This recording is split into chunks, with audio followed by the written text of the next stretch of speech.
This will give me all the hours I need to level up.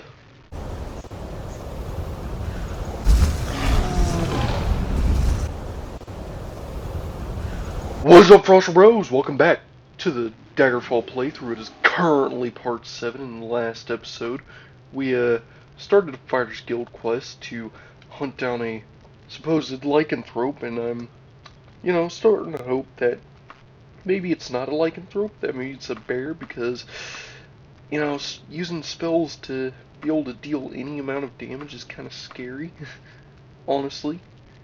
But hey, we got a few rooms we can go through. We found the topmost floor, or what I hope is the topmost floor, because of course these dungeons can be labyrinthian at times, and I'm already starting to get a little lost. Let me figure out where I'm at. So I'm in this hallway completely different from where I just was. You know what? Let's have a look up here. It's a new place, and ain't nothing here. Well, can't hurt to search, to have a look around, see what's this? A hidden passage. Well now, color me impressed, and why is there so much noise? Like, everything is just weird sounding, and this door, oh! Ooh, that was loud. Anyways, looks like we got ourselves a thief, I guess? Nope, Nightblade. That's right, there's Nightblades in this area. And they are annoying. But anyways, we're going to just take all of his loot so we can transfer it to our wagon, which is very nice. And of course we can cast ourselves a Res XP. That'll heal us up. We can take this loot. That's one thing I do like about Daggerfall, is the loot actually looks, unique. Like, it actually isn't just like the basic loot in the other games where it's just constant magic items, though I like that. It's just, of course there's skeletons in here galore, like, come on. And of course, these randomly generated dungeons, like, I wish they were a little, how do I put this, less mandatory. Like, I know I complain about this game, and honestly I could use Daggerfall Unity to try and make it better, but I have tried it, and it doesn't really make it much of any amount of better. So it's like, what can I do, Ooh, elven boots. Those are much better than what I have currently. Can't carry any more stuff. Well, thank goodness we have a wagon for that. So if we just head back on up, we should be able to make our way up to the exit. Of course, this is one of the good things about Daggerfall Unity, is you'd be able to just teleport straight to the exit using console commands, but honestly I don't like cheating. No matter how convenient it is, it just doesn't feel right to use console commands in a Bethesda game. It just doesn't feel like a Bethesda game at that point. It feels more like I'm playing Minecraft. Like I'm accessing creative mode, If I wanted creative mode, I'd play Minecraft. Anyways, we're just going to look for the exit to this place, and it looks like the game is trying to make me chew my words, and it looks like the exit is somewhere around here. If I click this, nope, won't let me see it better. Okay, so, oh, I see it. See that green dot there? That's the exit. So, I need to go, from the looks of it, need to go down a loop, roundabout upstairs. If I head up here, like, I am at least good at navigating this map and trying to figure out what the heck I'm looking at. It's just navigation tools are a little on the off point, like, how'd that just pull me away, But anyways, yeah, if I were to go to that area. So that hole there. Okay. So we have to head upstairs, loop around, till we reach up here. Then what we need to do is go down. So if we turn around and head straight and then to the right. Okay. So straight to the right. We should be able to see it this way. There we go.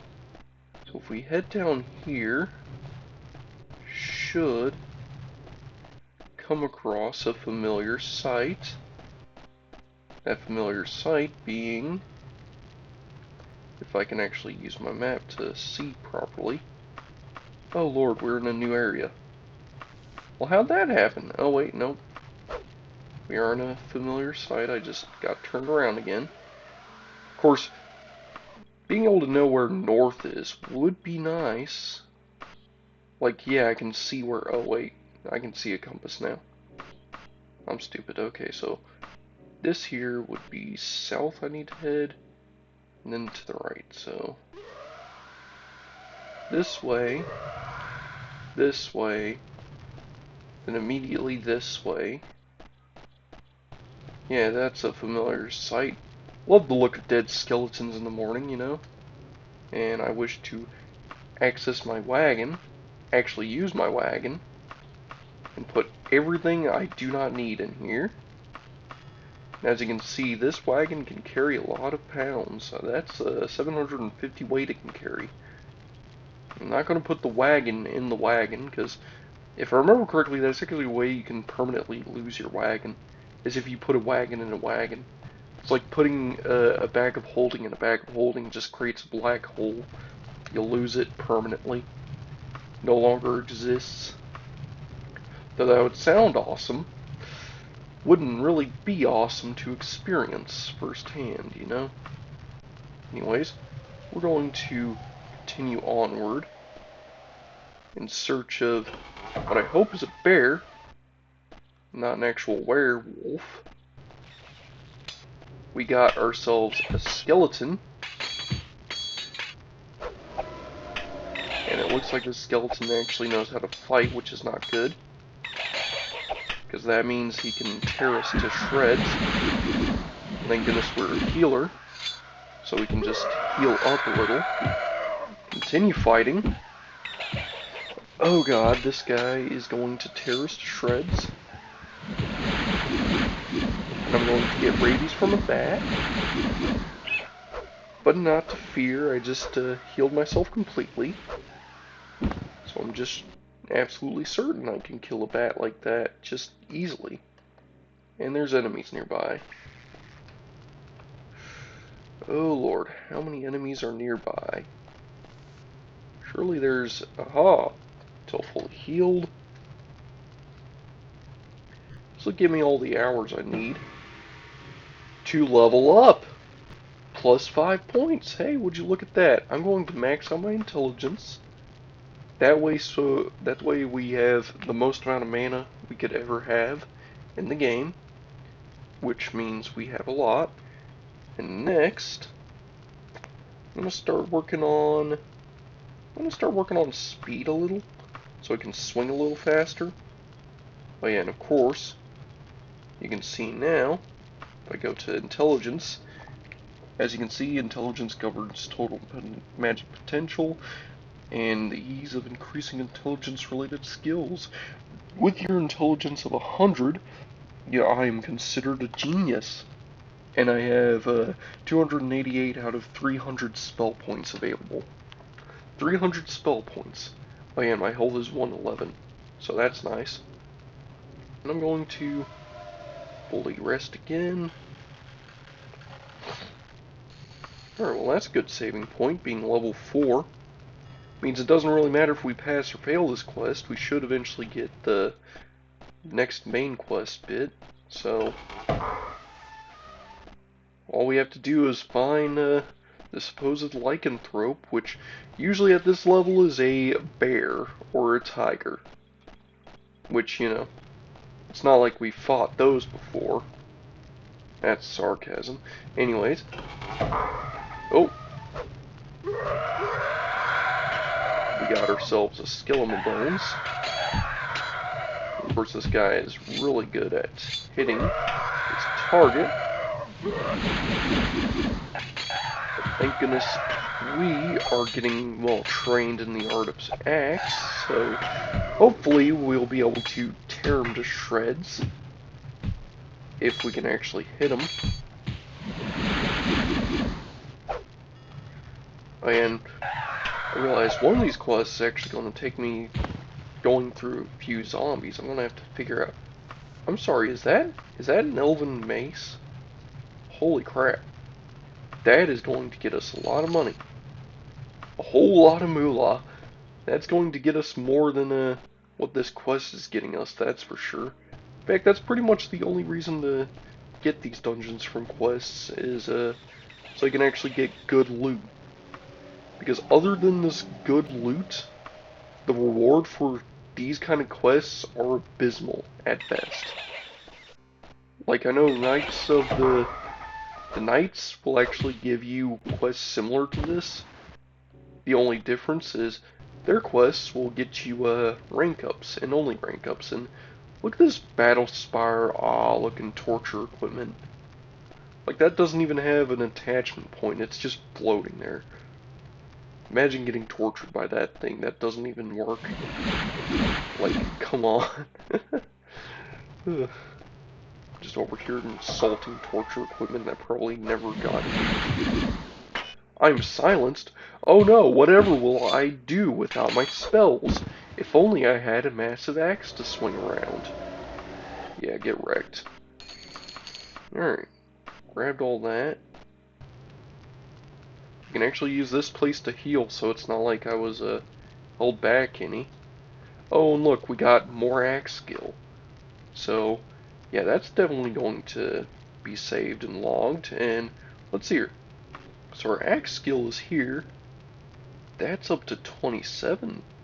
And of course, strength is also increasing our strength-related skills like axe. So, you know, it's going to get better over time. And of course, the better our agility, better our critical strike, yada yada. We'll be able to get everything up eventually. Of course, it's not like we're going to have everything and everything. Anything and everything, but, you know. And we got, ooh, a dwarven hammer. That all is going to get sold and absolutely make us some serious moolah. And this here, we got, what's this? Ooh, King Edward Part 1 by Anonymous. I'm going to use this. Let's have a little read, shall we? King Edward Part 1, Chapter 1. Departure from Daggerfall long, long ago, when the world was in its springtime, before the Red Guards came and the glorious Septim Empire was formed. But after the goblins have driven the dwarves out of Hammerfell, a son, Edward, was born to King Corsair, I of Daggerfall, and his queen, Elira of Wayrest. The young boy was lay drowsing in the palace orchard, high on a breezy hill overlooking the deep blue bay of Daggerfall.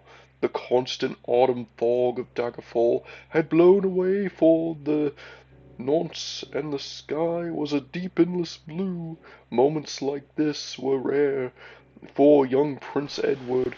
This afternoon was the result of days of scheming, for he craved solitude, as the other nobles he knew craved championship. Now his tutor believed him engaged in extra arms practice. The master of arms believed him to be chasing deer with the huntmaster, who thought he was studying Elvish. His father had no idea where he was, and didn't care. being occupied with his young wife and their sons, and other pleasures of noble life. At the plop of an apple barely missing his head, he opened his pale gray eyes, and there was a sweet rotten smell in his nostrils. He sighed and stared up into the blue. Why should things fall down instead of up? If you stared at the sky long enough, you could feel as if you were falling into it. His eyes glazed and the pupils grew huge as the dark-ringed irises dilated. He was weightless, drifting. Another apple fell, grazing his ear, and he thudded to the earth, crying. At first, out at as first his triumph struck his rump struck, and then his head. A silvery laugh sounded. Edward sat up abruptly and stared around, jaw hanging slack. Two mounted men stood 10 feet away, still as if they were carved from stone, regarding him intently. Princes are not easily intimidated, not even the gentle-souled kind. But Edward had never seen nor imagined anything like this pair. One had golden skin and eyes, was clad in white cloth trimmed with gold, and rode. And rode? A Edward blinked. Was still there. A unicorn. Beside the unicorn was a golden dragon, wings neatly folded, and on his back was a man clad in mail, dark chain mail, a long sword at his side. He was bareheaded. His eyes glowed red in his dark face. Wait a minute, that sounds familiar to someone, don't it? And his pointed ears. You're elves. What? He's a clever child. The dark elf's voice, sardonic. Hang on, let me rephrase that since this is dark elf. He's a clever child. The dark elf's voice was sardonic. He spoke perfect Bretic. Edward noticed his mind still working, although something seemed to have gone wrong with the rest of him. So it would seem he did that mostly of himself. Remarkable for an untrained child. I merely helped him to concentrate. The high elf oh, well, that was the wrong voice, oh well. The high elf also spoke Bretic, but hesitantly and with a slight stinging accent. Edward's tutor said that elves were incapable of human speech. Well, that's racist, being read by a dark elf here who can read perfect Bretic, apparently. Edward's gaze shifted rapidly over the four beings in front of him. Unable to find a comfortable resting place, he hopped briefly, fervently, that he was dreaming. His mind seethed with questions and demands. Then, quite suddenly, his tongue came unstuck. But I wasn't concentrating at all. My masters, I'll say I'm incapable. Edward clammed his jaw down, suddenly realizing that it might be unwise to argue with beings such as these. But the golden elf smiled broadly, showing perfect white teeth. Exactly, but radiated such warmth approval that Edward felt his skin tingle pleasantly.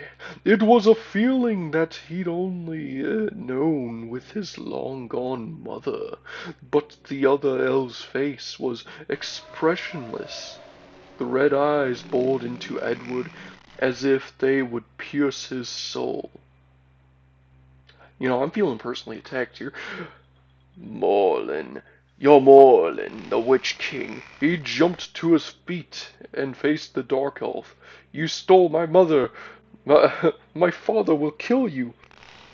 I did. Will he? Shall we call him and find out? The dark elf straightened, and his eyes glowed deeper. A tiny puff of steam escaped the dragon's nostrils. A glowing aura appeared around his companion. Edward knew he wasn't going to call the guard. Why should they be slaughtered? These two looked capable of anything. Quite suddenly, he was no longer afraid. If they were here to hurt him, they'd have done it by now. But a feeling of impotent rage remained. They'd taken his mother, and now, why are you here? He demanded. Edward, you come with us. The high elf spoke. I missed that voice again. Hearing him was like hearing a harp, cool as a breeze, warm as a fireside. The boy stood very still. He wanted very much to say yes. To his own amazement, he wanted to ask if he would see his mother, but instead, "My father," he croaked. "We'll miss you, no doubt."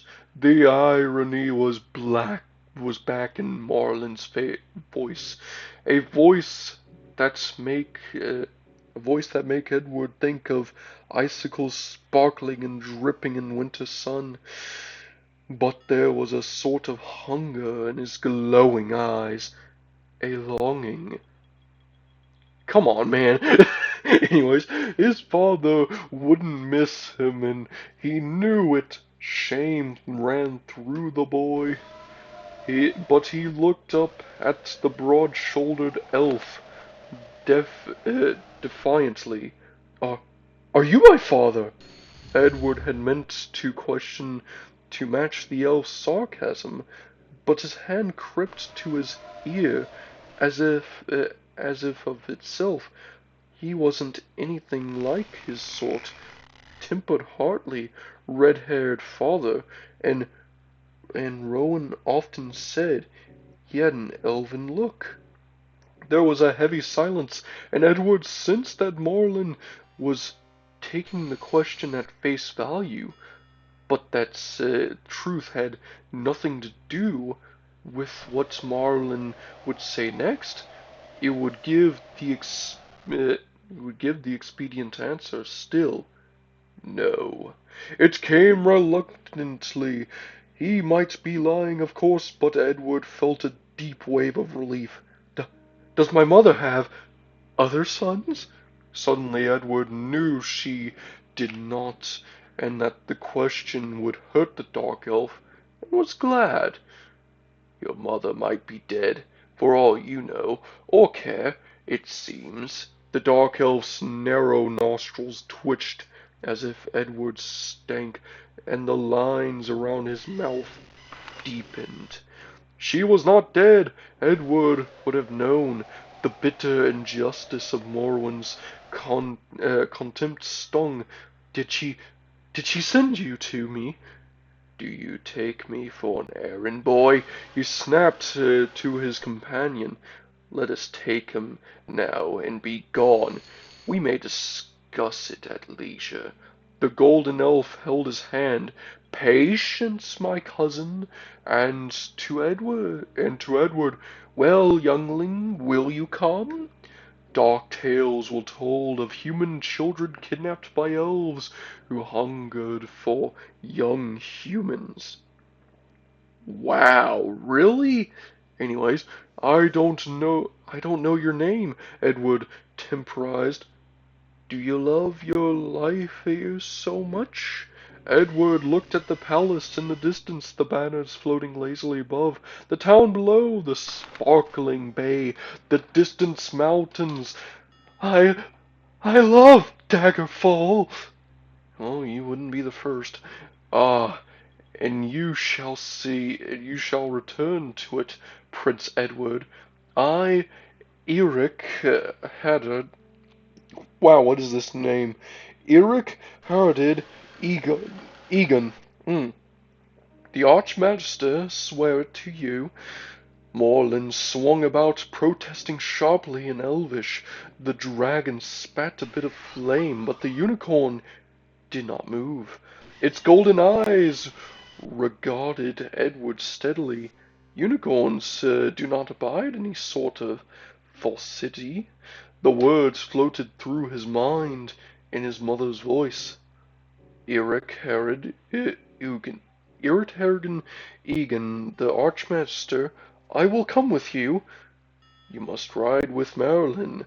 The Lord Akatosh has consented to this necessity. The elf made a sweeping gesture towards the dragon. Wait a minute, why did he say that? Anyways, he wasn't fit to touch a unicorn, of course. Very well, then. I don't suppose I could bring my dog? Where was he? Shag was always with him, asleep in the grass. Shag the ever alert. Edward knelt to touch him. A heated discussion in Elvish ensued, during which the dragon scorched the grass, and Moreland swung down and picked Shag up with distaste. Very well, then, but I warn you that Akatosh is at the limit of his patience. Mount then. Lord Akatosh, I am deeply obliged by your indulgence if ever I may repay it. You will, Marilyn interrupted. He seized Edward by the belt and tossed him up onto the dragon. Edward settled himself in between the dragon's neck and wings, and the sleeping Shag was draped limply in front of him. There isn't room for Edward began and jerked in astonishment as the dragon shifted beneath him and grew larger, much, much, much larger. Marilyn vaulted up behind with a prodi prodigious leap for one in armor. The unicorn jumped the 9-foot wall, clearing it neatly. The dragon's great wings stretched. He crouched, then leapt into the air. His riders swayed wildly. The dark elf muttered something Edward couldn't understand in Elvish, and they steeded.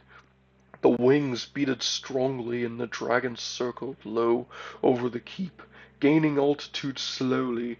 People were running about now, shouting and pointing. Edward saw his old Norse and waved and shouted, "Goodbye, goodbye, I'll be back sometime." Arrows flew through the air as bowmen shot, while the nurse screamed and clutched at the arms of those nearest. King Corsair ran naked onto the battlements, screaming and waving his fists. "Child of a demon, come back and I'll thrash you within an inch of your worthless life. Merlin, come down and fight like the man you aren't." Okay, let's keep reading. Merlin's loud laughter rang clear as temple bells, cascading over the keep. He shouted, "Be glad I don't, little king of the small cock." What? The dragon circled almost lazily and lit out a huge gout of flame. Arrows clicked harmlessly off the golden scales. I'm off to see my mother," Edward screamed down, nothing the upturned faces of his stepmother, and red-haired sons. Roanne had a fur-trimmed robe clutched round her, but her long hair floated wildly. 4 pairs of eyes fastened on him, not Marilyn, glittering with fury and hatred. Edward stopped waving and clutched Shag tightly with both hands. Marilyn's mail-clad arm was securely about his waist. Edward slumped against him, feeling quite safe for the first time in a very long while. The bowmen had stopped shooting. The most of them were looking at the royal family. The king danced with rage. The great dragon's wings beat harder. Now they headed due south, out of the water. Aren't we going to Ebonheart?" Oh, that's a far way away. The boy twisted around and looked up at Marilyn. Your mother always awaits you at First Hold in Somerset, little prince. Okay, that's also very far away. Anyways, why did you wait so long to fetch me? Curious child, do you think dragons and unicorns do the bidding of elves or men? Your mother came to me full willing, and she could not bring you. You were too closely guarded by your father's men. Would you have had us lay waste to your land to take you by force? She thought you would be safe if and cared for, and she was desperate. No, this was the dragon's plan. Of course, all the astonishing events of the afternoon, this was most surprising. The notion that a dragon should take an interest in him when not even his own family did. But willing, the elf said, full willing. You are you are the focus of large events, youngling. Your task is to prepare yourself to be a king such as your people have never known. Our task is to aid you. Sleep now. Waves of sleep assaulted Edward's mind, one after another. But he meant to ask Marilyn about his mother. But the last wave was too big. It crashed right over him, and he slipped into dark, fire-shot dreams. Well, crap. We're going to take this now. That is going to be ours. That was quite a long read. I hope you all enjoyed that. That was a good narration of what the heck was that book I just read. Let's see here. Should be in, yeah, here it is. That was a good read of King Edward Part 1 by Anonymous. Read by Frostbrew in Part 7 of the Daggerfall playthrough. Hope you all enjoyed that. It looks like we are back into action right away. We got a couple of ne'er-do-wells who I guess aren't really too willing to deal with us in a proper sense or vein. And ooh, what are these? Iron? That's weak. No, yeah, it's leather. Sometimes leather will actually be iron in disguise. It's kind of weird to explain, but yeah. Oh, wow. That screwed my camera all sorts of up. Alright, well, let's heal out of this Nightblade's absolute evacuation of a health bar. And I cannot carry any more stuff. It doesn't even say, no inventory, like, I wonder if I can just grab the gold real quick. Oh wow, and it looks like that guy actually had some good stuff on him too. I guess we can deposit our loot, actually get a good rest in this place. And then deposit our loot. And then I guess we could, end this episode since it's starting to get a little late on this end. But anyways, should be able to find the exit pretty easily. Yeah, it's just upstairs. I actually didn't go that far. Yeah, wow. Crazy to think how big and small a dungeon can be at the same time.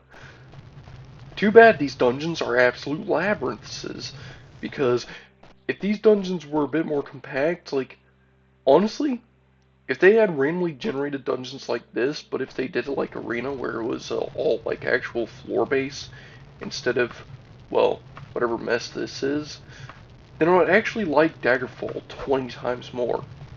And you know, I know I constantly complain about Daggerfall, but you know, that's one of the things that doesn't get fixed in Daggerfall Unity, is the way the dungeons are laid out. Like, it's not, oh, what the? I just flew all the way to the top and then stayed there for a second. And this is far past our exit. Okay, well, it looks like this is going to be a fun little trip for another time. Perhaps that can be tomorrow's trip. Because in this, meanwhile, we have to go all the way down this hall.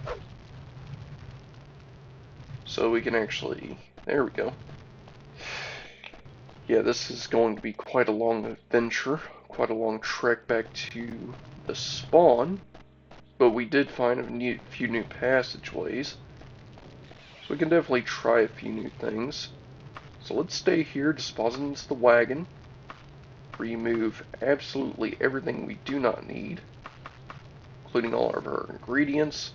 And of course, all of our absolute insane buttload of useless junk. Like, look at that. We're already up to 188 pounds in this bad boy. That thing is basically loaded with loot. Like, seriously. The fact that thing has like 750 pounds is ridiculous.